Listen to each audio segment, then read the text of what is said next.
Hello friends, welcome to Sukanya's healthy kitchen. இன்றைக்கி நம்ம கிச்சனில் எங்கள் ஊர் ஸ்பெஷல், அதாவது நாகர்கோவில் ஸ்டைல் மீன் குழம்பு தாங்க பார்க்க போகிறோம். எங்கள் ஊரில் ஆயில் யூஸ் பண்ண மாட்டாங்க, அதனால் இது ஆயில் ஃப்ரீ மீன் குழம்பு தாங்க. இது தாங்க விலை மீன், ஃப்ரெஷ்ஷாக இருக்குது. இந்த மீனை யூஸ் பண்ணி குழம்பு எப்படி பண்ணலான்னு பார்க்கலாம். பவுலில் ஒரு எலுமிச்சைப்பழ அளவுக்கு புளி எடுத்து 1 கப்பு தண்ணி விட்டு அரை மணி நேரத்துக்கு ஊற வச்சுக்கோங்க. இப்போ மசாலா அரைச்சி எடுத்துக்கலாம். அதுக்கு அரை மூடி ஃப்ரெஷ்ஷாக துருவின தேங்காய், 3 டீஸ்பூன் தனியாத்தூள், 3 டீஸ்பூன் மிளகாய்த்தூள், அரை டீஸ்பூன் மஞ்சள் தூள், 10 சின்ன வெங்காயம், 2 டீஸ்பூன் ஜீரகம், 1 டீஸ்பூன் கடுகு, 1 டீஸ்பூன் மிளகு, 1 கப் தண்ணி சேர்த்து மூடி போட்டு நல்லா அரைச்சி எடுத்துக்கலாம். அடுத்து விலை மீனை வாஷ் பண்ணி வச்சுக்கலாம்.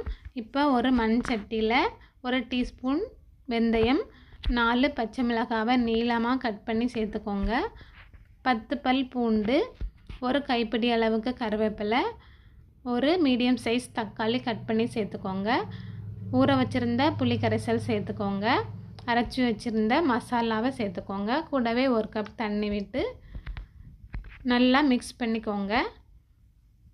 இப்போ இதை ஸ்டவ் ஆன் பண்ணி வச்சுக்கோங்க. ஸ்டவ் ஆன் பண்ணதுக்கப்புறமா 10 நிமிஷம் ஹை ஃப்ளேமில் வச்சுக்கோங்க.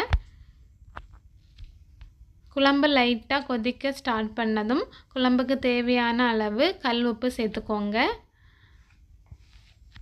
குழம்பு நல்லா இந்த மாதிரி கொதித்ததும் வாஷ் பண்ணி வச்சுருந்த விலை மீனை ஒரு துண்டுகளாக சேர்த்துக்கோங்க. மீன் சேர்த்ததுக்கப்புறமா 10 நிமிஷம் மீடியம் ஃப்ளேமில் ஸ்டவ் வச்சுக்கோங்க.